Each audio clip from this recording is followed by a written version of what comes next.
Hi students, welcome back to my channels. మరి ఈ వీడియోలో మనకు ఇంటర్మీడియట్ స్టూడెంట్స్ అయితే ఇప్పుడు ప్రిపేర్ అవుతున్నారు. వాళ్ళకి ఎగ్జామినేషన్ అయితే మరి మార్చి 5వ తారీఖు నుంచి అయితే ఎగ్జామినేషన్ అయితే రానుంది. వాళ్ళకి మార్చి 5వ తారీఖున అయితే ఎగ్జామినేషన్స్ రానుంది. అన్ని ఇంటర్మీడియట్ అన్ని బ్రాంచ్ల వాళ్ళకి, ఎంపీసీ వాళ్ళకి, బైపీసీ వాళ్ళకి, సిఈసీ వాళ్ళకి, హెచ్ఈసీ వాళ్ళకి మార్చి 5th అయితే ఎగ్జామినేషన్ ఉంది. కొంతమంది స్టూడెంట్స్ అడుగుతున్నారు, సార్ మరి జేఈలో నాకు కొంత పర్సంటైల్ అయితే తగ్గింది కదా, మరి నీట్ కూడా నేను మరి రాయాలనుకుంటున్నాను, మరి ఎఫ్సెట్ రాయాలనుకుంటున్నాను, మరి ఇప్పుడు ఈ పరిస్థితుల్లో మరి ఇంటర్మీడియట్ ప్రిపేర్ అవ్వాలా, మరి ఎఫ్సెట్ 2025 ప్రిపేర్ అవ్వాలా, జేఈ ప్రిపేర్ అవ్వాలా, నీట్ ప్రిపేర్ అని సందేహపడుతున్నారు. మరి సందేహపడేది ఏమీ లేదు. మనకి ముందు కావాల్సింది ఫస్ట్ ప్రయారిటీ ఏంటంటే అది ఫస్ట్ ప్రయారిటీ ఐపీఈ మాత్రమే.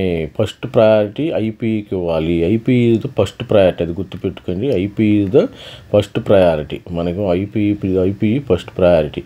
ఇది లేనిదే ఏ కాలేజీలో కూడా మీకు అడ్మిషన్ ఇవ్వలేదు, గుర్తుపెట్టుకోండి. మీరు జేఈ రాసినా కానీ, మరి ఎఫ్సెట్ రాసినా కానీ ఈ ఐపీఈ మార్క్స్ అనేది మన లైఫ్లో ఒక్కసారే వస్తుంది.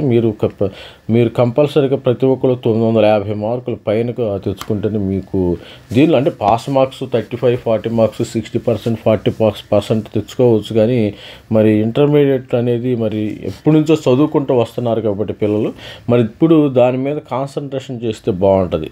కాన్సన్ట్రేషన్ డైవర్ట్ కాకుండా ఉండాలి.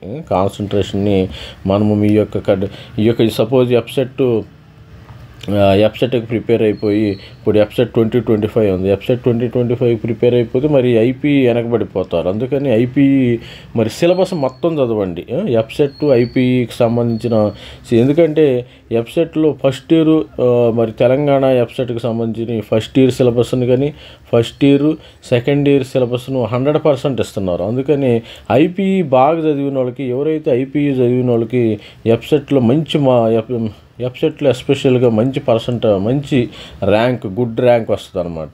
ఎవరికైతే ఐపీఈ బాగా చదువుతారో ప్రిపేర్ అవుతారు, అన్ని క్వశ్చన్స్ చదువుకోవాలి. అన్ని క్వశ్చన్స్ మొత్తం 100% సిలబస్ ఎవరైతే చదువుతారో వాళ్ళకి ఐపీఈ ముందు ఎవరైతే చదువుతారో ఎఫ్సెట్లో కూడా మంచి ర్యాంక్ రావడం అయితే జరుగుతుంది. సరే, జేఈ అనేది కొద్దిగా కాంప్లికేటెడ్గా ఉండటం అయితే సహజం. జేఈలో కొద్దిగా సిలబస్ వేరుకుంటే కొంచెం ఏంటంటే వాళ్ళు ఎనాలిటికల్గా ప్రాక్టికల్ ఓరియంటెడ్గా ఇస్తారు. ఓకే, మరి ఇది షార్ట్ టర్మ్ వాళ్ళు, ఇది ఓన్లీ షార్ట్ టర్మ్ వాళ్ళకి మాత్రమే.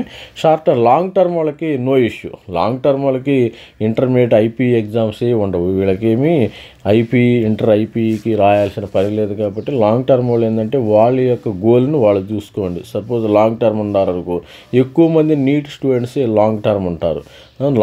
నీట్ స్టూడెంట్స్ ఉంటారు కాబట్టి వాళ్ళకి ఇబ్బంది లేదు. హ్యాపీగా వాళ్ళు నీట్ ఎగ్జామినేషన్ ప్రిపేర్ అవ్వచ్చు. మరి నీట్ మార్క్ టెస్టులు రాయొచ్చు. మరి 650 మార్కులు పైన రావటం మన ఛానల్లో పక్కా అని నీట్ స్టూడెంట్స్కి కూడా చెప్పడం జరిగింది.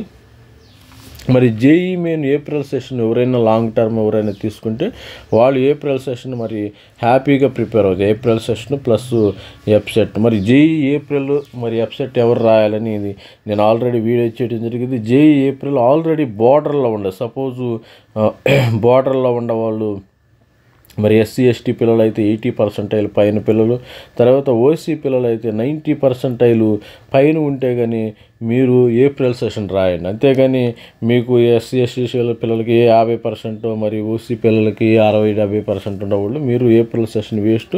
డైరెక్ట్గా మీరు ఏం చేస్తారంటే ఎఫ్సెట్ 2025కి ప్రిపేర్ అవ్వండి. షార్ట్ టర్మ్ వాళ్ళు ఇంకో గుర్తుపెట్టుకోండి, షార్ట్ టర్మ్ వాళ్ళు డైరెక్ట్గా ఇంటర్ ఐపీఈ ఎగ్జామినేషన్ ప్రిపేర్ అవ్వండి. 100% సిలబస్ ప్రిపేర్ అవ్వండి. ఇప్పుడు నుంచి 100% సిలబస్ ప్రిపేర్ అవటం వల్ల ఏంటంటే మీకు కూడా మరి డైరెక్ట్గా ఎఫ్సెట్కి కూడా ప్రిపేర్ అయినట్టుండిద్ది. 100% సిలబస్ ప్రిపేర్ అవ్వండి. 100% ఇంటర్ ఐపీఈకి మొదటి ప్రాధాన్యత ఇవ్వాలని ఈ వీడియోలో చెప్తున్నాను. All the best. Thank you, bye.